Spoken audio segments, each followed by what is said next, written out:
والصلاة والسلام عليك يا سيدي يا رسول الله وسلم عليك وعلى آلك وأصحابك يا سيدي يا حبيب الله. اللہ وحدہ لا شریک کی حمد و ثنا کے بعد لا تعداد درود امام الانبیاء احمد مصطفیٰ محمد مصطفیٰ صلی اللہ علیہ وآلہ وسلم کی ذات اقدس پر نہایت ہی واجب الاحترام علماء کرام نعت خوانان شیریں بیان پورا حضرات معزز و محترم سامعین حضرات، الحمدللہ تعالی ہم ہفتہ روزہ پیر شریف کی محفل میلاد مصطفیٰ صلی اللہ علیہ وسلم میں حاضر ہیں اور ماہ شوال کی آج 29 تاریخ ہے۔ ماہ شوال کا وہ مقدس مہینہ ہے کہ جس مہینے کے اندر غزوہ احد رونما ہوا اور اس جنگ کے اندر، اس غزوے کے اندر حضور آقا علیہ السلام کے جہاں پر بہت سارے صحابہ شہید ہوئے، وہاں پہ حضور آقا علیہ السلام کے پیارے چچا جان سید الشہداء اسد اللہ و اسد الرسول حضرت سیدنا امیر حمزہ رضی اللہ تعالی عنہ آپ نے جامع شہادت بھی نوش فرمایا۔ اسی حوالہ سے میں نے پچھلے 2 پیر شریف کو سید الشہداء کی بارگاہ میں نذرانہ عقیدت پیش کیا تھا۔ آج کے اس میلاد النبی کے محفل پاک میں میں غزوہ احد کے حوالے سے کچھ عرض کرنا چاہتا ہوں، مجاہدین احد کے حوالے سے کچھ عرض کرنا چاہتا ہوں۔ میں نے جو الفاظ قرآن مجید فرقان حمید سے تلاوت کیے ہیں، وَلَا تَحْسَبَنَّ الَّذِينَ قُتِلُوا فِي سَبِيلِ اللَّهِ أَمْوَاتًا بَلْ أَحْيَاءٌ عِندَ رَبِّهِمْ يُرْزَقُونَ، مفسرین فرماتے ہیں کہ یہ آیہ مقدسہ نازل ہی شہدائے احد کے جو ہے وہ شان میں ہوئی ہے۔ یعنی جب سرکار دو جہاں کے صحابہ شہید ہوئے اور شہید ہونے کے بعد جب اللہ کی بارگاہ میں وہ حاضر ہوئے تو اللہ رب العزت نے انہیں جو ہے وہ جنت الفردوس تو عطا فرمائی، لیکن اللہ رب العزت نے ان کی جو روحیں ہیں نا وہ اللہ رب العزت نے سبز رنگ کے پرندوں میں جو ہے وہ منتقل کر دی اور انہیں اذن دے دیا، اجازت دے دی کہ وہ جنت میں جہاں مرضی جائیں، جنت کی نعمتیں کھائیں، جنت کے باغات، جنت کے محلات جو ہے وہ دیکھتے رہے، اور اللہ رب العزت نے انہیں جو ہے وہ اذن دے دیا کہ اے احد کے شہیدوں تم جہاں چاہو تم جا سکتے ہو۔ اب جب یہ اللہ رب العزت کے انعامات شہدائے احد کو دیے گئے، اب شہدائے احد نے اللہ کی بارگاہ میں دعا کی، عرض کی یا الہ العالمین تیرا بڑا فضل ہے، شکر ہے، کرم ہے ہمارے اوپر کہ تو نے ہمیں جو ہے وہ جنت بھی عطا فرمائی، جنت میں جو ہے وہ نعمتیں بھی عطا فرمائی، لیکن مولا ہم تیری بارگاہ میں اتنا عرض کرنا چاہتے ہیں کہ ہمارے اہل خانہ، ہمارے گھر والے ہمارے غم کے اندر نڈال ہیں، انہیں ہمارے شہید ہونے کا، جانے کا بڑا صدمہ ہے، بڑا جو ہے وہ دکھ ہے۔ مولا اگر انہیں پتہ چل جائے کہ ہماری اس زندگی کے بارے میں کہ ہمیں مرنے کے بعد ہم مرے نہیں بلکہ اللہ نے اس زندگی سے بھی بہتر اور اعلیٰ زندگی عطا فرما دی ہے، تو مولا ان کا غم جو ہے، ان کا دکھ جو ہے وہ ختم ہو سکتا ہے۔ تو شہدائے احد نے اللہ کی بارگاہ میں عرض کی مولا کوئی ایسا ہے جو ہمارا پیغام جو ہے وہ ہمارے گھر والوں تک پہنچا دیں، تو اللہ رب العزت کی رحمت نے مسکرا کے فرمایا اے احد کے شہیدوں، اے میرے مصطفیٰ کریم کے جانثاروں، اے میرے کریم محبوب آقا کے قدموں پر اپنا تن من ہر چیز قربان کر کے آنے والوں، فرمایا تم فکر نہ کرو، تمہارا یہ پیغام میں تمہارے گھر والوں تک پہنچاؤں گا، اور کوئی اور نہیں بلکہ میں رب رحمان خود تمہارے گھر والوں تک پیغام پہنچا دوں گا۔ اللہ رب العزت نے جبریل امین کو حکم دیا، فرمایا جبریل جاؤ، چلے جاؤ اور محبوب کی بارگاہ میں جا کے یہ آیت تلاوت کر دو، بس وَلَا تَحْسَبَنَّ الَّذِينَ قُتِلُوا فِي سَبِيلِ اللَّهِ أَمْوَاتًا بَلْ أَحْيَاءٌ عِندَ رَبِّهِمْ يُرْزَقُونَ، فرمایا ہرگز گمان بھی نہ کرنا ان کے بارے میں جو اللہ کی راہ میں مارے گئے ہیں، بلکہ وہ زندہ ہیں، اور صرف زندہ ہی نہیں بلکہ اپنے رب کریم کے بعد رزق بھی پاتے ہیں۔ رات کی آیا مقدسہ جو ہے یہ شہداء احد کے حق میں جو ہے وہ نازل ہوئی ہے۔ اب غزوہ احد جو ہے یہ 3 ہجری کو ایک روایت کے مطابق 7 شوال، ایک روایت کے مطابق 11 شوال اور معتبر روایت کے مطابق 15 شوال کو یہ واقعہ جو ہے رونما ہوا۔ اور اس غزوے کو غزوہ احد کیوں کہا جاتا ہے کہ یہ جس میدان میں یہ ہوا ہے نا وہاں پر ایک پہاڑ ہے جسے جبل احد کہا جاتا ہے، اور جبل احد کو پہاڑ کو احد کیوں کہا جاتا ہے؟ علماء فرماتے ہیں کہ یہ مکے اور مدینے کے اندر جتنے پہاڑ ہیں یہ ان سب پہاڑوں سے الگ تلگ نظر آتا ہے، اور سرکار دو جہاں مصطفیٰ کریم علیہ السلام نے ارشاد فرمایا اے میرے صحابہ یہ احد پہاڑ کوئی معمولی پہاڑ نہیں، یہ وہ پہاڑ ہے کہ جو جنت کے پہاڑوں میں سے ایک پہاڑ ہے۔ اور سیرت حلقیہ والے لکھتے ہیں کہ یہ اس پہاڑ کو ایک اور بڑی انفرادی جو ہے وہ شان حاصل ہے، اور وہ شان کیا حاصل ہے کہ اللہ رب العزت کے پیارے پیغمبر حضرت موسیٰ کلیم اللہ علیہ نبی جینا علیہ صلاۃ والسلام جب اپنے بھائی حضرت ہارون علیہ السلام کے ساتھ بیت اللہ کے حج کے لیے آئے اور ادھر احد پہاڑ کے قریب آ کر وہ ٹھہرے تو حضرت ہارون علیہ السلام سیرت حلقیہ والے لکھتے ہیں کہ حضرت ہارون علیہ السلام بیمار ہو گئے، اور بیمار ہونے کے بعد آپ کا وصال ہو گیا، اور حضرت موسیٰ علیہ السلام نے حضرت ہارون علیہ السلام کے جو ہے وہ کفن کا انتظام کر کے جنازہ پڑھ کے احد پہاڑ کی چٹانوں میں حضرت ہارون علیہ السلام کو دفن کر دیا تو حضرات اس وجہ سے اس پہاڑ کو یہ بھی بڑی عزت اور شان حاصل ہے۔ اور پھر بخاری مسلم کی حدیث میرے کریم آقا نے ارشاد فرمایا احد جبل یحبنا ونحبہ، فرمایا احد پہاڑ ایسا پہاڑ ہے کہ جو ہمارے سے محبت کرتا ہے، ہم احد پہاڑ سے محبت کرتے ہیں۔ حضرات اب آپ جاگ رہے ہوں تو میں بات کرنا چاہتا ہوں، اگر پتھر نبی سے پیار کرے تو نبی کریم اس سے پیار کرتے ہیں، محبت فرماتے ہیں۔ اگر امتی ہو کے غلام ہو کے آقا کریم پہ درود و سلام بھی پڑھے اور مصطفیٰ کریم سے محبت بھی کرے، سرکار دو جہاں اسے کس طرح جو ہے وہ نوازیں گے۔ نعرہ تکبیر، نعرہ رسالت، نعرہ کیونکہ لجپال پریت نو توڑتے نہیں، جدی باں پھڑتے انہوں چھوڑتے نہیں، در آیا نو خالی موڑتے نہیں، وہ تے خیر دواریوں پا دیتے، کیونکہ مصطفیٰ کریم علیہ السلام کا تو گھرانہ ہی لجپال ہے۔ حضرات عزیز وقار، سرکار دو جہاں یہ پہاڑ ہے جبل احد جہاں پر یہ جو ہے وہ واقعہ پیش آیا، تو حضرات عزیز وقار غزوہ احد کا جو ہے وہ سبب کیا تھا؟ میں بالکل مختصر کرتا ہوں، واقعہ تو یہ غزوہ کا ذکر تو بہت لمبا ہے، اگر سرکار دو جہاں کے ایک ایک غلام مجاہدین احد کا ذکر کیا جائے تو رات ختم ہو سکتی ہے، لیکن سرکار دو جہاں کے قدموں پر جو ہے وہ جھکنے والے آقا کریم کے غلاموں کا جو ہے وہ ذکر ختم نہیں ہو سکتا۔ تو اگر آقا کریم کے غلاموں کا ذکر نہیں ختم ہو سکتا تو پھر یہ شان ہے خدمت کاروں کی، سردار کا عالم کیا ہوگا؟ جس نبی کے غلاموں کا یہ مقام اور یہ شان ہے، اس آقا کی مقام اور مرتبے کا اندازہ کون لگا سکتا ہے؟ تو یہ احد کا واقعہ پیش آیا، اس کا سبب کیا ہے کہ غزوہ جب بدر رونما ہوا، حق اور باطل کا پہلا معرکہ، اس کے اندر کافروں کے بڑے بڑے عرب کے جو سورمے تھے نا وہ واصل جہنم کیے گئے، مسلمان آقا دو جہاں کے غلامان مصطفیٰ کے ہاتھوں بڑے بڑے کافروں کے جرنیل، بڑے بڑے ان کے جو ہے وہ سورمے اور بڑے بڑے جو ہے وہ بدبخت کافر جو ہے وہ واصل جہنم کیے گئے۔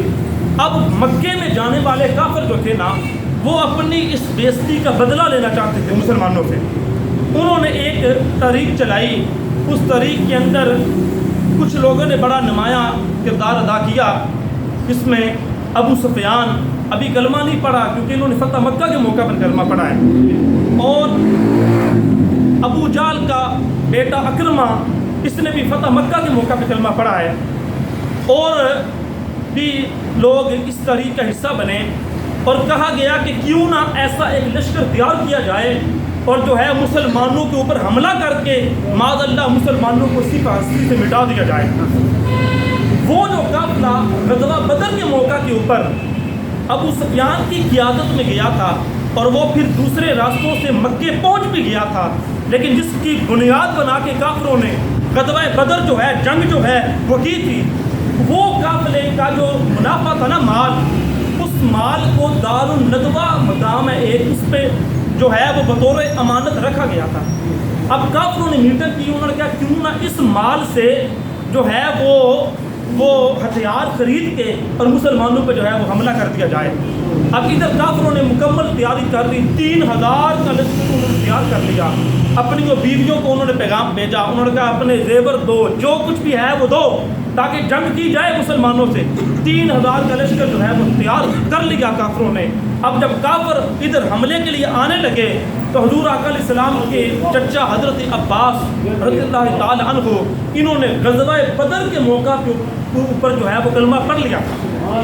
یعنی سرکار دو جہاں صلی اللہ علیہ وسلم جب کافر مارے گئے غزوہ بدر کے اندر اور 70 کافر جو تھے وہ واصل جہنم ہوئے، 70 کافر جو تھے وہ قیدی بن گئے، تو ان میں حضرت عباس آپ کے چچا جو تھے وہ بھی شامل تھے۔ تو مشورہ یہ ہوا، رائے یہ ہوئی کہ ان سے فدیہ لے کے چھوڑ دیا جائے۔ تو حضور آقا علیہ السلام نے اپنے چچا حضرت عباس سے بھی فرمایا کہ اے چچا تو بھی فدیہ لا تاکہ تجھے بھی جو ہے وہ رہائی دی جائے۔ تو حضرت عباس ابھی کلمہ نہیں پڑھا تو کہنے لگے اے میرے بھتیجے محمد، میں فدیہ کہاں سے لاؤں، میرے پاس تو کوئی چیز ہی نہیں ہے۔ تو حضور آقا علیہ السلام مسکرا کے فرمانے لگے، آج لوگ کہتے ہیں جی دیکھیں جی معاذ اللہ حضور آقا علیہ السلام کو تو دیوار کے پیچھے کا علم نہیں، تو حضور آقا علیہ السلام نے مسکرا کے فرمایا اے چچا عباس، وہ رات کی فلاں طریقی میں، رات کے فلاں حصے میں تو جو سونا اور چاندی میری چچی کے ساتھ مل کے گھر کے فلاں کونے میں چھپا کے آیا ہے اور کہہ کے آیا ہے کہ اگر میں جو ہے وہ مارا جاؤں تو اتنا میرے بیٹوں کو دے دینا، اتنا جو ہے وہ تقسیم کر لینا۔ تو فرمایا محمد کی نگاہیں تب بھی دیکھ رہی تھی، محمد کی نگاہیں اب بھی دیکھ رہی ہیں۔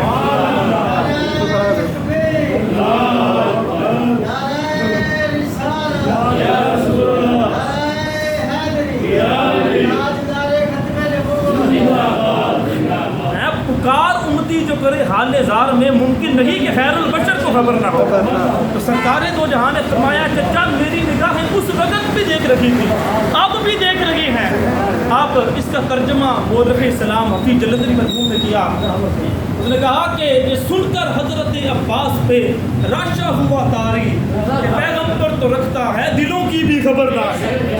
حضرت عباس رضی اللہ تعالیٰ کو اس موقع پر جو ہے وہ کلمہ پڑھ کے ارگا بزرگ اسلام ہو گیا۔ اب جب کافروں نے لشکر تیار کر لیا، حضرت عباس رضی اللہ تعالیٰ عنہ نے ایک خط لکھا سرکار دو جہاں کو اور ایک ڈاکیا کو بلایا اور فرمایا کہ جلدی کر یہ کسی طرح بھی خط جو ہے یہ مدینہ طیبہ میں پہنچا دے، سرکار دو جہاں کی بارگاہ میں پہنچا دے۔ وہ ڈاکیا خط لے کر آیا، اس میں لکھا ہوا تھا۔ اب سرکار دو جہاں نے اپنے صحابی کو فرمایا کہ بھائی پڑھ کے سناؤ۔ اس صحابی نے جب پڑھ کے سنایا، اب یہاں پر لوگ جو حضور کی عظمت کے منکر ہیں وہ کہتے ہیں دیکھیں جی معاذ اللہ حضور آقا علیہ السلام کو لکھنا پڑھنا نہیں آتا تھا۔ بھائی یہ اس وقت کے بادشاہوں کا اور اس وقت کے جو ہے وہ وڈیرے سردار طبقے کے جو لوگ ہوتے تھے ان کا یہ جو طریقہ کار تھا کہ وہ دستور تھا کہ وہ جو ہے کہ وہ اپنی بات اپنے جو ہے وہ غلاموں سے وہ پڑھایا کرتے تھے۔ اس کا یہ مطلب نہیں کہ سرکار کو معاذ اللہ پڑھنا نہیں آتا تھا۔ سرکار دو جہاں کو جو علم اللہ نے عطا فرمایا ہے وہ علم کمال تکن تعلم فکان فضل اللہ علیہ عظیما۔ سرکار دو جہاں کو جو علم اللہ کریم نے عطا فرمایا ہے وہ ایسا علم بھی اللہ نے کسی اور کو نہیں عطا فرمایا، کیونکہ سرکار دو جہاں صلی اللہ علیہ وسلم کو اللہ رب العزت نے، بلکہ یہاں پر بھی میں ایک حدیث بیان کرتا چلوں، مسلم شریف کے اندر حدیث پاک موجود ہے، مشکات کے اندر بھی موجود ہے کہ سرکار دو جہاں نے صحابہ فرماتے ہیں ایک دن سرکار نے فجر کی نماز پڑھائی اور سرکار منبر پر تشریف لے آئے. ظہر کی نماز تک آقا کریم نے بات فرمایا. ظہر پڑھائی تو پھر عصر تک بات فرمایا. عصر پڑھائی تو مغرب تک بات فرمایا. مغرب پڑھائی تو پھر عشاء تک بات فرمایا. تو صحابہ کہتے ہیں کہ سرکار دو جہان جو ہو چکا تھا اور جو قیامت تک ہونے والا ہے مصطفیٰ کریم نے سارا کچھ بیان فرما دیا. بلکہ صحابہ کہتے ہیں کہ اگر قیامت تک فضا میں کسی پرندے نے پر ہلانے ہیں اور کتنی مرتبہ پر ہلانے ہیں مصطفیٰ کریم نے وہ بھی بیان فرما دیا. حضرات تم عالم ما کانا و ما یکون ہے مگر بے خبر دیکھتے ہیں. یہ سرکار دو جہاں کا علم بار کیا. تو اس صحابی نے پڑھ کے جب خط سنایا تو حضرت عباس کا وہ خط تھا. عرض کی آقا مکے والے مکے کے مشرکین جو ہے وہ حملہ کرنا چاہتے ہیں, آپ جو ہے وہ اپنے بچاؤ کی جو ہے وہ تدبیر کر لیں. میرے کریم آقا نے صحابہ کو بلا لیا. جب صحابہ کو بلایا تو آقا کریم علیہ السلام نے فرمایا اے صحابہ ذرا مشورہ بھی کرنا ہے تم سے, اور ساتھ میں نے کل رات ایک خواب دیکھا ہے اور اس خواب کی جو ہے وہ اس خواب کے 3 مرحلے ہیں, تو میں وہ بھی تمہارے سامنے جو ہے وہ سناتا ہوں. تو سرکار دو جہاں نے فرمایا ایک بات یاد رکھنا, نبی کی آنکھ کا دیکھا خواب جھوٹا اور بے بنیاد نہیں ہوتا, بلکہ نبی کی آنکھ کا دیکھا ہوا خواب جو ہے وہ سچا خواب ہوتا ہے, اور اس خواب میں قدرت کی طرف سے اشارے بھی ہوتے ہیں. سرکار دو جہاں نے فرمایا اس خواب کا پہلا مسئلہ یہ ہے کہ میں نے دیکھا ہے خواب میں کہ ایک گائے جو ہے وہ ذبح کر دی گئی ہے. صحابہ نے کی آقا اس کی تعبیر کیا ہے؟ فرمایا اس کی تعبیر یہ ہے کہ بہت سارے کثیر تعداد میں میرے صحابہ اس جنگ میں شہید کر دیے جائیں گے. اور سرکار نے فرمایا دوسرا اس کا مسئلہ یہ ہے کہ میری جو تلوار ہے اس کی داغ جو ہے وہ ٹوٹ گئی ہے. صحابہ نے کی آقا اس کی تعبیر کیا ہے؟ فرمایا اس کی تعبیر یہ ہے کہ اس جنگ میں میرے خاندان سے بڑا ہی پیارا جو ہے وہ شخص جو ہے وہ جام شہادت نوش کرے گا. اور رات دور کے پیارے چچا جان سید الشہداء حضرت امیر حمزہ رضی اللہ تعالیٰ عنہ اسی جنگ میں شہید ہوئے تھے. سرکار نے فرمایا تیسرا مرحلہ اس خواب کا یہ ہے, فرمایا کہ میں ایک مضبوط زرہ میں ہوں, مضبوط زرہ میں. صحابہ نے کی آقا اس کی کیا تعبیر ہے؟ فرمایا اس کی تعبیر یہ ہے کہ ہمیں جو ہے مدینے سے باہر نہیں جانا چاہیے, مدینہ جو ہے وہ ہماری پناہ گاہ ہے, مدینے میں رہ کر ہمیں جو ہے وہ دشمن کا مقابلہ کرنا چاہیے. حضرات رئیس المنافقین عبداللہ بن ابی اٹھ کے کھڑا ہو گیا. اس نے عرض کی آقا یہ بات ٹھیک ہے کہ ہمیں جو ہے مدینے میں رہ کے لڑنا چاہیے, ہم جب بھی مدینے سے باہر جا کے لڑتے ہیں تو پھر جو ہے ہمارا جو ہے ہمیں لہٰذا مدینے کے اندر لے کے لڑنا چاہیے. تو سرکار نے فرمایا کہ میرا مشورہ یہ ہے کہ ہم مدینے کے اندر رہ کے لڑیں گے. لیکن حضرات یہ کسی حکمت کے تحت سرکار دو جہاں نے ارشاد فرمایا تھا. حالانکہ حضور آقا علیہ السلام عبداللہ بن ابی کا ارادہ جانتے تھے, لیکن آقا کریم نے کسی حکمت کے تحت فرمایا کہ ٹھیک ہے ہم جو ہے مدینے کے اندر رہ کے لڑیں گے. لیکن کچھ صحابہ سرکار کے جوشیلے صحابہ اٹھ کے کھڑے ہو گئے. عرض کی آقا ہم جو ہے وہ مدینے سے باہر جا کے لڑیں گے. آقا آپ نے فرمایا تھا کہ جب غزوہ بدر کے مجاہدین جب آئے تھے تو آپ نے فرمایا تھا کہ مجاہدین بدر وہ ہیں جن پر اللہ نے رحمت کی نگاہ سے دیکھا ہے, اور آج کے بعد بدر کے مجاہد جو مرضی بھی کریں اللہ نے ان پر جنت جو ہے وہ واجب کر دی ہے. تو آقا اگر ہم مدینے میں رہ کے لڑیں گے تو ہمیں جو ہے بدر کے مجاہدین جتنا ثواب جو ہے رتبہ جو ہے مقام جو ہے ہمیں وہ نہیں ملے گا. لہذا ہم مدینے سے باہر جا کے لڑیں گے اور ہم دشمن کو بتا دیں گے کہ غلامان محمد جان دینے سے نہیں ڈرتے, کہ سر کٹ جائے یا رہ جائے کچھ پرواہ نہیں کرتے. تو سرکار دو جہان نے فرمایا اب آقا کریم علیہ السلام نے اپنے سر پر امامہ باندھا, زرہ پہنی, جنگ کے ہتھیار جو ہے وہ سینے پر سجا لیے. جب سرکار باہر تشریف لائے صحابہ نے مشورہ کر دیا آپس میں, سرکار کے قدموں کو پکڑ لیا اور عرض کی آقا ہم کون ہوتے ہیں آپ کے جو ہے بات پہ مشورہ دینے والے؟ آقا اگر آپ کا حکم ہے مدینے کے اندر رہ کے لڑنا ہے تو ہم مدینے کے اندر رہ کے لڑیں گے, ہم مدینے سے باہر نہیں جائیں گے.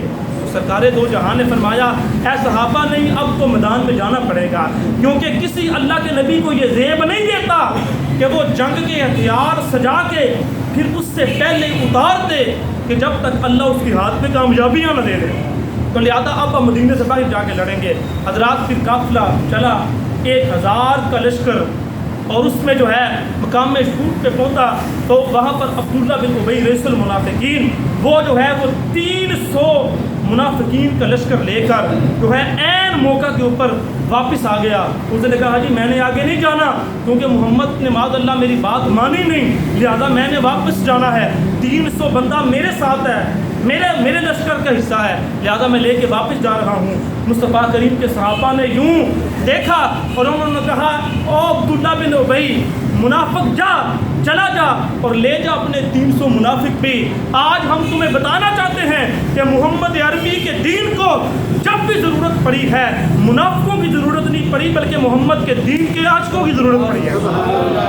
محمد کے دین کو منافقوں کی ضرورت نہیں بلکہ سرکار کی عاشقوں کی ضرورت ہے. عبداللہ بن ابی واپس چلا گیا. حضرات چلتا قافلہ 700 صحابہ کا قافلہ لے کے مصطفیٰ کریم احد کے میدان میں پہنچے. سرکار دو جہان نے حضرت بلال حبشی کو فرمایا کہ اے بلال فجر کی اذان کہہ دے.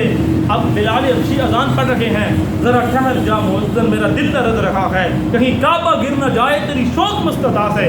سرکار دو جہاں کہ جب اس مؤذن نے اذان پڑھی سرکار دو جہاں نے امامت کروائی. حضرات اب کافر سر پہ کھڑے ہیں، جنگ کا جو ہے وہ اعلان ہو چکا ہے، تو اس وقت نماز پڑھنا یہ صحابہ کی زمینیں بتا سکتی ہیں یا احد کا میدان بتا سکتا ہے، یا جس رب کریم کو سجدہ کیا ہے وہ رب ان مجاہدوں کی شانیں بتا سکتا ہے. تو حضرات عزیز وقار سرکار دو جہاں نے نماز پڑھی. آج مسجد کی 4 دیواری میں نماز پڑھنا آسان، اے سی والے کمرے میں نماز پڑھنا آسان، لیکن مجھے کہنے دو کہ صحابہ نے جو نماز ادا کی ہوگی نہ مسجد میں نہ بیت اللہ کی دیواروں کے سائے میں نماز عشق ادا ہوتی ہے تلواروں کے سائے میں. سرکار دو جہاں صلی اللہ علیہ وسلم نے امامت کروائی. اب حضرات سرکار نے فرمایا، آخری بات کر رہا ہوں، سرکار نے فرمایا یہ میری تلوار ہے اور اس تلوار کو مجھ سے کون لے گا؟ فرمایا اور جو لے گا اسے اس تلوار کا حق ادا کرنا پڑے گا. حضرت ابو دجانہ رضی اللہ تعالیٰ عنہ آپ آگے بڑھے اور عرض کی آقا ذرا وضاحت فرمائیں کہ اس کا حق کیا ہے. سرکار دو جہاں نے فرمایا اس کا حق یہ ہے کہ یہ تلوار لے کے دشمن سے اتنا لڑا جائے کہ یہ تلوار جو ہے وہ ٹیڑھی ہو جائے. حضرت ابو دجانہ رضی اللہ تعالیٰ عنہ عرض کرتے ہیں آقا پھر میں آپ سے وعدہ کرتا ہوں یہ تلوار مجھے عطا فرما دے، میں وعدہ کرتا ہوں میں اس کا حق پورا ادا کروں. حضرت ابو دجانہ لڑ رہے ہیں اور پھر سرکار کی سکیورٹی پر جو ہے وہ مأمور ہے. حضرات جو بھی تیر آتا ہے، جو بھی جو ہے وہ نیزہ آتا ہے، وہ پہلے جو ہے وہ حضرت ابو دجانہ کو جا کے لگتا ہے. کوئی تیر حضرت ابو دجانہ نے مصطفیٰ کریم کے وجود کی طرف نہیں جانے دیا، سارے تیر جو ہے اپنے جسم پر جو ہے وہ برداشت کیے. فرمایا میرے یار نو مندہ نہ بولی تو میری پاہمیں جند کٹ لے.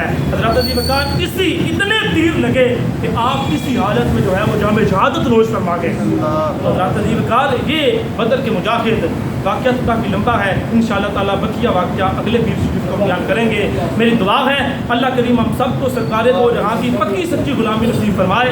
آخر دعوانا الحمدللہ رب العالمین.